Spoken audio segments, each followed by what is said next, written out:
ninguna científico ha gozado de tanta popularidad mundial. Fue la primera en investigar el fenómeno de la radiactividad y descubrió elementos radiactivos desconocidos para la ciencia. Fue la primera mujer que se doctoró en la Sorbona, la primera mujer que obtuvo el premio Nobel y la única que recibió el prestigioso galardón 2 veces. Su nombre era María Sklodowska-Curie.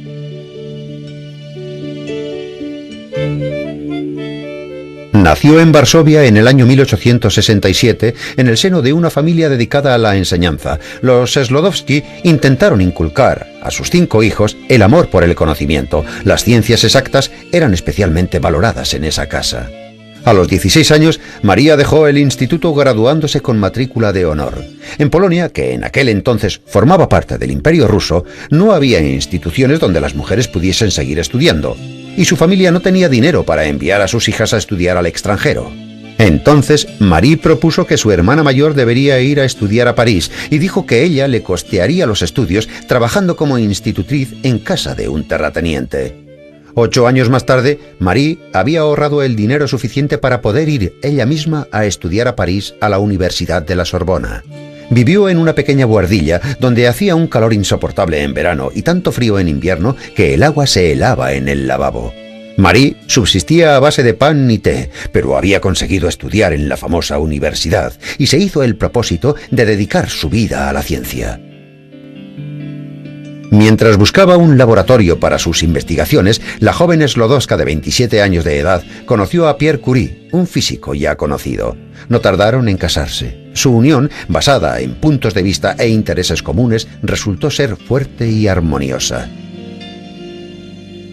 3 años después de la boda, nació su primera hija, Irene. A finales del siglo XIX tuvieron lugar importantes acontecimientos en el campo de la física. En el año 1895 el físico alemán Röntgen informó de que había descubierto un nuevo tipo de rayos penetrantes, posteriormente llamados rayos X. Un año después, el francés Becquerel averiguó que los minerales que contenían uranio emitían una potente radiación de origen desconocido. Sklodowska-Curie empezó a estudiar ese fenómeno que habría de llamar radiactividad. Pierre se unió a sus experimentos dejando relegados sus propios experimentos con cristales. En el año 1898, el matrimonio Curie declaró que había descubierto 2 elementos muy radiactivos. Utilizando el derecho que le daba el ser su descubridora, María propuso que uno de ellos se llamase polonio, en honor a su Polonia natal, y denominaron al otro elemento radio. Sin embargo, descubrir la existencia de nuevos elementos no era suficiente, había que aislarlos.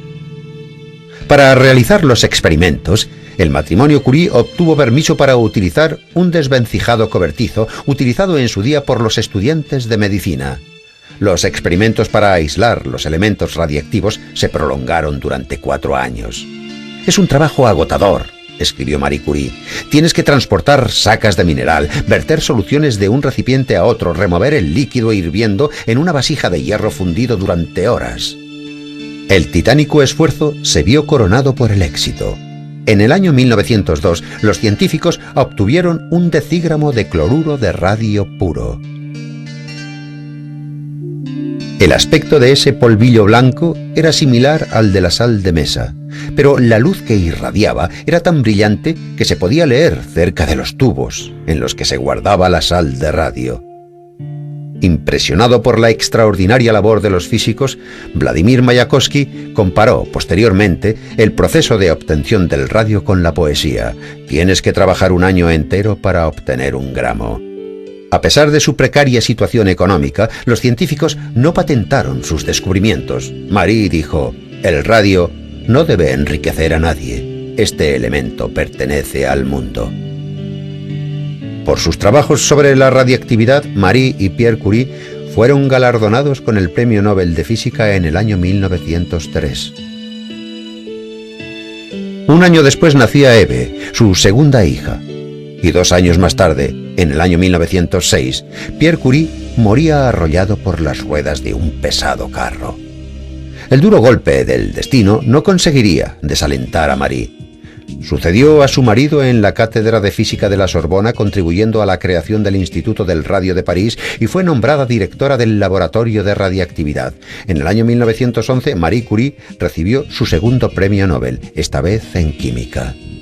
Durante la guerra, Marie Curie fue directora del Departamento de Radiología de la Cruz Roja y trabajó en hospitales de campaña, aprendió a conducir y, cuando era necesario, también hacía de mecánico. En su juventud había soportado estoicamente el frío que hacía en su buhardilla. Después realizó laboriosos experimentos en un cobertizo que no era apropiado para laboratorio, y durante la Primera Guerra Mundial se hizo soldado con la calma y decisión que la caracterizaban. Marie Sklodowska-Curie murió a consecuencia de las radiaciones recibidas a los 66 años. Los rayos radiactivos que investigó durante toda su vida consiguieron minar su salud, provocándole una leucemia que habría de causarle la muerte. Los alumnos más aventajados de Marie Curie fueron su hija mayor, Irene, y Frédéric Joliot-Curie, esposo de Irene, quienes fueron galardonados con el premio Nobel en el año 1935 por el descubrimiento de la radiactividad artificial.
Ya se había experimentado la parte física, porque se hizo explotar en Alamogordo, en Nuevo México, Estados Unidos, la cantidad de energía despedida, etcétera. Pero respecto a los efectos sobre la vida, no se había experimentado con tanta amplitud. Las consecuencias de la radiactividad no se conocían mucho hasta ese momento. Por tanto, se pudo establecer con detalle los efectos en función de la dosis recibida, es decir, la cantidad de radiación recibida por los seres humanos. A partir de ese momento se comenzó a hacer reglamentos para limitar las dosis que pueden recibir las personas en diversas otras actividades, no militares, por supuesto, ¿no? Pero si una persona está justo en el punto donde cae la bomba atómica, simplemente se esfuma, desaparece, pues se vuelve polvo, ¿no? Al instante. Ahora, como digo, dependiendo de la distancia, hay distancias en las que se recibe la radiación tan intensa que sufre quemaduras inmediatas, quemaduras de la piel, ¿no? Y muere de todas formas. A medida que uno se va alejando, ya hay las heridas son menos, se sufre solamente quemaduras que se recuperan, pero hay el riesgo que más tarde le dé un cáncer, porque la radiación lo que hace es mutar algunas células que las convierten en cancerígenas. Eso es básicamente lo que se ha visto, ¿no?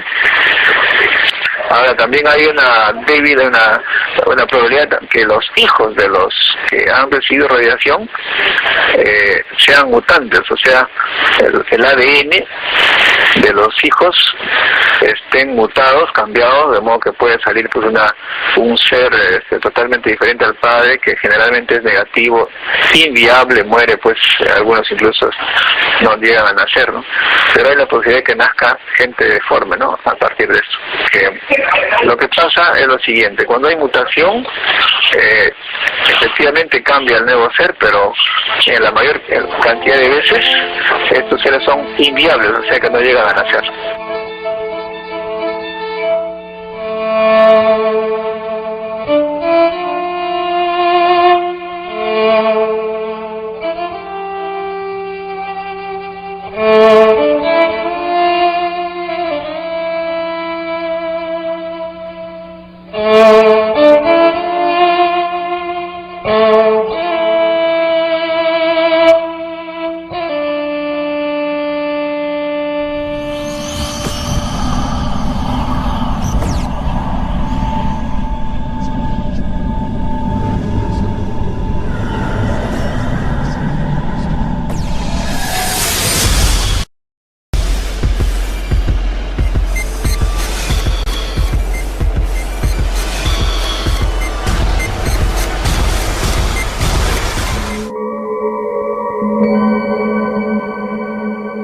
Scale, Reino Unido, octubre de 1957. Incendio en uno de los dos reactores provoca fuga de radiación que contamina 518 kilómetros cuadrados, ganado y cultivos debieron ser destruidos. Se reportan 33 muertes humanas por cáncer. El accidente alcanzó un nivel 5 en la escala NES. Se trata del peor registrado en Reino Unido. Un incendio en uno de los reactores Urales, URSS, octubre de 1957. En octubre de 1957, un tanque de almacenamiento que contenía 300 metros cúbicos de residuos de alto nivel radioactivo, explotó liberando casi la mitad de radiación que en Chernobyl, esparciendo 74.000 TBq de radioactividad sobre un área de 23.000 kilómetros cuadrados y afectando a 272.000 personas. Alrededor de 10.000 en concreto, fue calificado por el Consejo de Defensa de los Recursos contaminadas, por supuesto que nadie les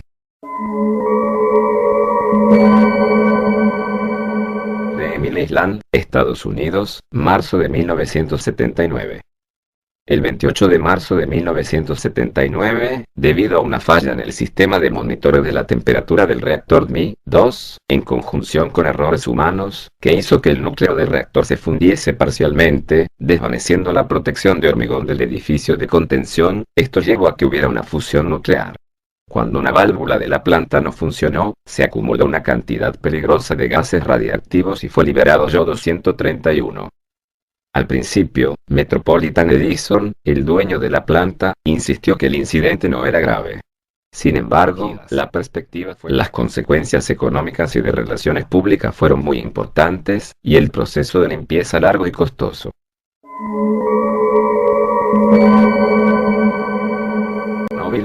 Ucrania, abril 1986. El 26 de abril de 1986, durante una prueba en la que se simulaba un corte de suministro eléctrico, un aumento súbito de potencia en el reactor 4 de esta central nuclear, produjo el sobrecalentamiento del núcleo del reactor nuclear, lo que terminó provocando la explosión del hidrógeno acumulado en su interior. Después del accidente, se inició un proceso masivo de descontaminación, contención y mitigación que desempeñaron aproximadamente 600.000 personas denominadas liquidadores en las zonas circundantes al lugar del accidente y se aisló un área de 30 kilómetros de radio alrededor de la central nuclear conocida como zona de alienación, que sigue aún vigente. Solo una pequeña parte de los liquidadores se vieron expuestos a altos índices de radiactividad. Los trabajos de contención sobre el reactor afectado evitaron una segunda explosión de consecuencias dramáticas que podría haber dejado inhabitable a toda Europa. Tras prolongadas negociaciones, Tokaimura, Japón, marzo de 1997. Una fuga originó un incendio y una explosión en la planta de procesamiento de uranio, que contamina al menos 35 trabajadores. Una explosión, en la planta de Tokaimura, despedazó buena parte de los muros de la tabiquería del edificio de 4 pisos, rompió 29 de las 40 ventanas y desperdigó restos de cristal trizado a más de 30 metros del lugar. Un humo blanco salía por los forados. Esta vez, los monitores localizados en el exterior señalaban un incremento anormal, pero se desconocen los efectos de la radiación a largo plazo. Aparte de la inspección médica de rigor, los hombres han recibido atención psicológica.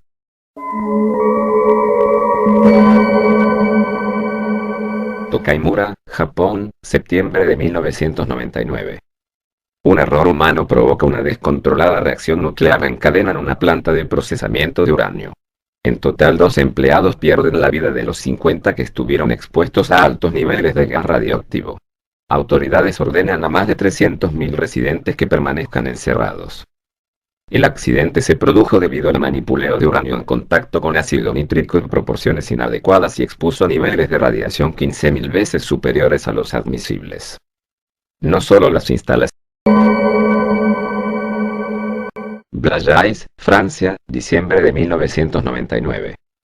La central nuclear de Blaye, en la Gironda, cerca de Burdeos, permanece inutilizada desde la noche del 27 de diciembre por una inundación que obligó a parar 3 de los 4 reactores del complejo, que suministra el 5% de la energía que consume Francia. Las inundaciones se debieron al aumento del caudal del río Garona, lo que provocó una marea y un huracán. Los reactores 2 y 4 se detuvieron automáticamente debido a cortes en las líneas de alta tensión que unen la central con el resto. Miyama, Japón, el 9 de agosto de 2004, en la central nuclear de Miyama, cuando 4 empleados murieron y otros 7 sufrieron graves quemaduras al producirse un escape de vapor no radiactivo, siendo el accidente más mortífero de la agitada historia nuclear de Japón. El siniestro sucedió cuando el funcionamiento de uno de los 3 reactores de la central, el número 3,3 así como de una turbina, se interrumpió automáticamente a causa de una alerta de origen desconocido. El vapor se escapó en Kashiwazaki, Japón, julio 2007. El 16 de julio, sacudido por un fuerte terremoto originado en una falla geológica que aparentemente pasa por debajo, un generador de uno de los reactores de la más grande planta de energía nuclear del mundo, Kashiwazaki Kariwa, estalló en llamas y negras nubes de humo salieron del edificio. Mientras tanto, dentro de la piscina de almacenamiento de combustible de otro reactor, olas de 1 metro de alto se alzaron y desbordaron una barrera de 1 metro de altura, arrojando al mar agua que contenía una pequeña cantidad de materia nuclear.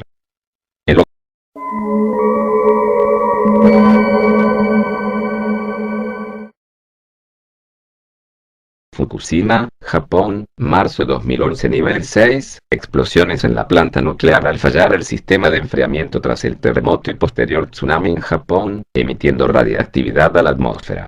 Evacúan a todos los residentes en un área de 30 kilómetros cuadrados a la redonda. El 11 de marzo de 2011 se produjo un terremoto magnitud 9,0 en la costa nordeste de Japón. Los reactores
Hace 22 años de la tragedia de Chernóbil y sus efectos aún se notan y se notarán durante mucho tiempo. Por primera vez, un equipo médico español se ha desplazado hasta allí para comprobar los efectos de la radiación prolongada sobre los niños. Un equipo de televisión española ha estado en la zona prohibida.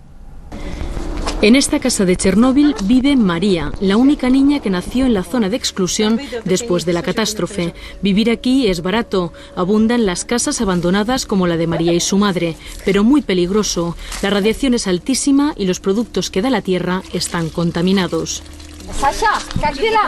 Sasha ha vivido aquí varios años. Su familia no tiene recursos para operarle de la malformación que sufre en las manos y en una pierna. Un equipo científico español ha estudiado estos días los efectos de la radiación en los niños de Chernóbil. Cuando va aumentando la dosis de radiación, aumenta ese daño en los cromosomas.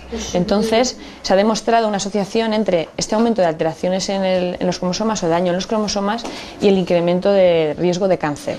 Aquí en Ucrania acaba la parte médica del estudio. Las muestras de sangre se analizarán en los laboratorios del Hospital La Fe de Valencia y allí también se completará el estudio del daño que la radiación produce en los cromosomas. Pero en los próximos 2 meses los niños estarán lejos de la radiación.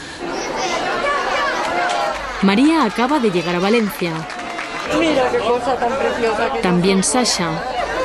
Y con ellos otros 150 niños ucranianos. El acogimiento lo que tiene de bueno es que tú puedes tocar al niño.